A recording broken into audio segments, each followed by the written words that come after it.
I just didn't really like the way I looked. I didn't like the way I felt, and I was like, man, this is not funny anymore.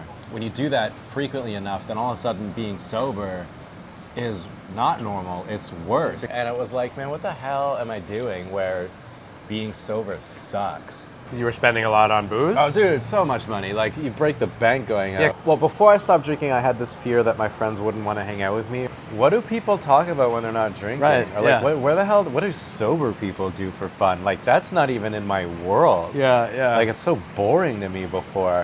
My friend Prozzie was in Kaohsiung, and I had a chance to have a bite to eat with him at the Canadian restaurant Yale Town Bistro.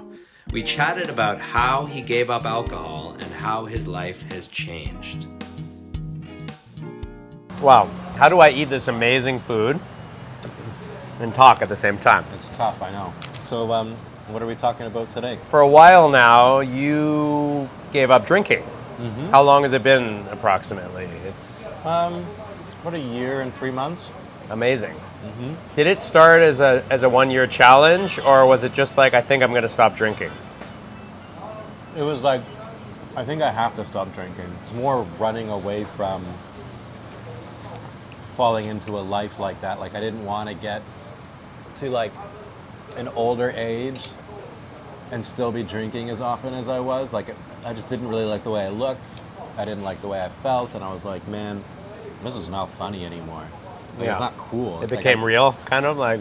kind of. I think it just sort of felt like the right time to take more control over my life. I'm able to get myself a little drunk or tipsy, but I don't get to a point where I'm falling over. I was the same way. I just drank very frequently. Yeah. I felt like being drunk was like the new par for the course. It was the new normal. Yeah. It was better than normal. Yeah. I had such a positive reaction to alcohol. I was happier, more creative. At least I thought I was. Like, life just felt a little bit more visceral when I was drinking a bit. But when you do that frequently enough, then all of a sudden being sober is not normal. It's worse. And it was like, man, what the hell am I doing where being sober sucks?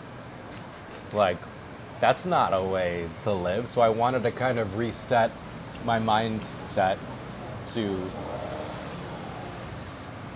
being, where you can be sober and still live life in more of a clear way. And Sober being the new normal, basically. yeah, essentially, yeah. Yeah, I respect that. And I think it's like any kind of drug addiction or food addiction, whatever the addiction is, or whatever the habit is, that does become your normal. Like, it doesn't matter, like, if it's alcohol or for a lot of Taiwanese chewing binglong, I'm sure if they give that up, their body has a certain dependency to the binglong that they would not feel right for a few days, I would imagine. Well, it depends on how you do it. Oh. For me, I read a book called The Easy Way to Control Alcohol by Alan Carr. And it worked like magic. And I was really cynical at first, thinking it wouldn't work because it's just a self-help book. But essentially the idea is a mindset change where if you can have an honest discussion with yourself about the reasons why you do these things, and you probably won't even be able to have an honest discussion with yourself, because a lot of these reasons that you give yourself for doing the things that you're doing that you don't want to be doing anymore are often just excuses. Yeah. But you see them as truths. Because you're being tricked. Like, if you're someone who's suffering from some kind of addiction to whatever it might be, it's most of the time it sounds stupid to say, but it's not your fault once you've fallen into the trap. It's not, yeah. Society definitely sets us up. That's one part of it, yeah. But it is a trap, and you're in it, and you don't even know. Especially when it comes to alcohol, it's a genius trap. And so, the trick is to figure out what the trap is, figure out why you're drinking, and realize that they're all excuses. And you'll come to a point, particularly if you read this book, it's probably better than just listening. Say the name of it again. I'll leave it in the description for anyone who is struggling with. Like, yeah, and it's not sponsored. I don't get anything from. Can it be used for any kind of addiction? I think he's got different books for different things, but it's called The Easy Way to Control Alcohol by Alan Carr. I still go out. I still have fun with my friends. I still have a nightlife. I still go to bars, but I'll have a Coke or a Sprite, and I am never ever tempted to drink a beer or have a shot. Not even once. It's never crossed my mind. It's amazing. That must be a good book. You obviously have to want to change. You need discipline, obviously, right? Like, nope.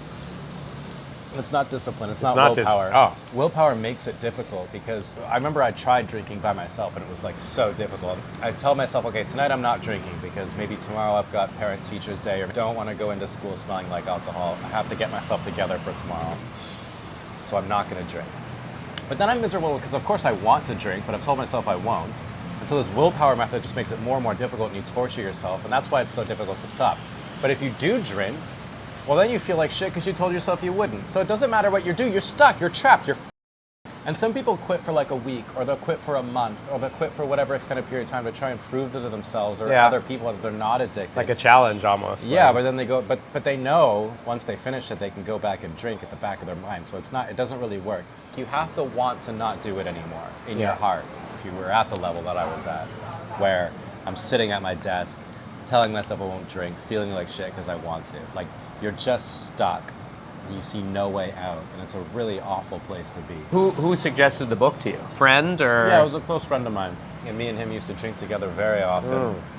And I thought, damn, you know, if he could stop drinking, then maybe I could too, because me and him had very similar habits. So would you have considered yourself, and I hate using like labels, but a functional alcoholic? I guess so. Like, I still had a full-time job. I was still doing YouTube at the same time. Yeah, like I wasn't strung out, like drinking from the moment I woke up to the moment I slept. It wasn't like that. It was just like, I'd get off work, have a few beers. Was it always on your mind? It wasn't actively on my mind, but like mentally it was like, God damn it, if I can just get through this day, you know, I'd be like, oh, only 2.5 hours left, and then I can go have a beer. It was like kind of like that, like a reward system. But the issue with that is it takes you away from actually enjoying the time you have at work. Yeah. And I loved my job. I loved my students. They were so great. I wasn't present because I was focusing on finishing work rather than being there for the kids. And so that was another big thing for me. It's like it wasn't fair to the kids. What were some of the advantages? Oh, man. Since you've given up alcohol, I'm just going to say it for you, you've dropped weight. You look healthy. Man. You look like amazing these days. Oh, thanks. I appreciate that. Yeah, weight was a huge thing. I didn't change my diet. I didn't change my exercise. My diet's probably gotten worse because I eat so much sugar, but I still lost weight. I feel like that's normal that your diet got worse, though, because I think that human beings are inherently addictive creatures. It makes sense that you would go to sugar. Sometimes when I'm finished dinner and I've finished all my work and I'm like, nah, man, I'll have a bubble milk tea right now. You know what I mean? I mean, it's good. It's delicious. I lost weight. I ended up having a lot more money. A lot more. You were spending a lot on booze? Oh, dude, so much money. Like, you break the bank going out. You go to the bar with your friends. It's more expensive at the bar. It's a lot more expensive. So, saved a lot of money. My outlook on the future is a lot more positive. I tend to be a little bit more, sometimes in a joking way, but a little bit negative. I'm not as overwhelmingly so now. No, that's what I noticed in you, and I'm basing it more on a few of the videos I've watched, the way you talk. Before, when I was drinking, if there was some challenge that I had to come across or something I had to do, I had such a negative mindset towards it where I would just look for every single reason not to do it, or every single reason why doing this is going to be so hard, and I can't do it. I think the future was so foggy when you're drinking so much. Now I'm way more positive. It's like, I can do this. I can clearly see the steps that I need to take to get to whatever it is that I'm trying to do. Growing up, I mean, you and I both grew up in Canada. Oh, Canada. Like most countries, we have a drinking culture, you know? Like, parents have a glass of wine or a beer with dinner. Yeah.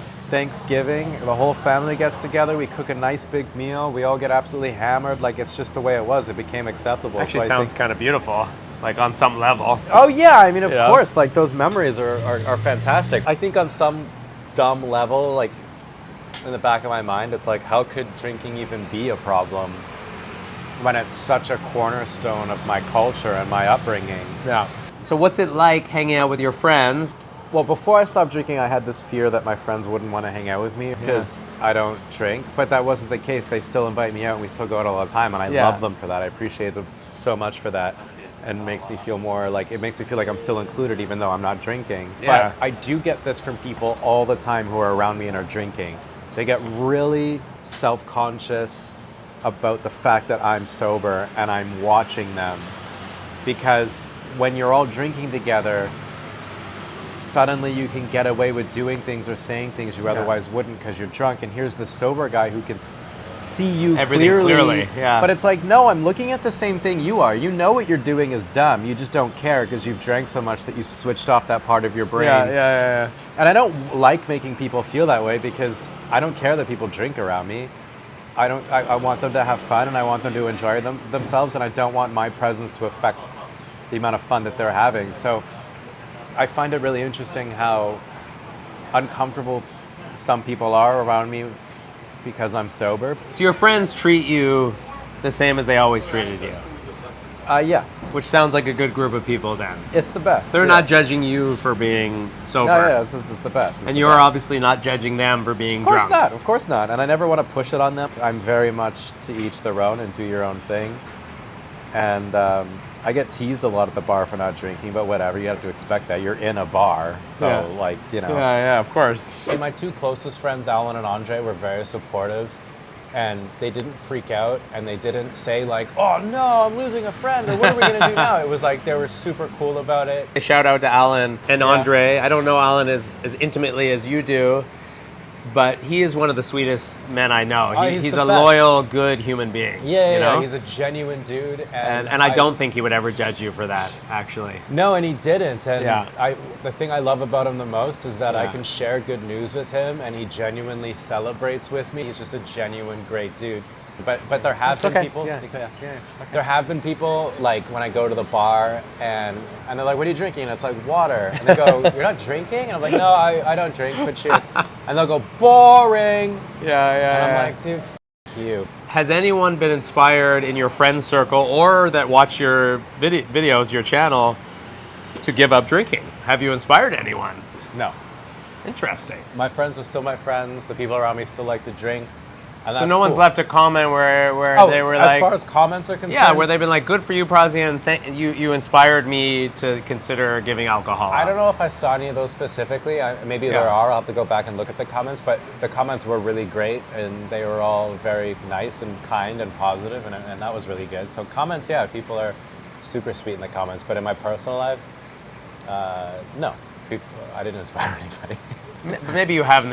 It's one of those maybe almost embarrassed, like people don't want to talk about it, so maybe they didn't share. But I'll bet you there are people that watch you where you've mentioned it in your videos and it has... Yeah, maybe, I hope. Thank you for this. Oh, thanks for having me, man. Go check out Prozzie and check out your podcast as well. What do you call it, Alan? Yeah, the Alan and Prozzie podcast. Come to Yaletown Bistro in Kaohsiung if you're looking for good Canadian food. Yes, yeah. And have a wonderful morning, afternoon, or evening, wherever you are, and I will see you in the next one.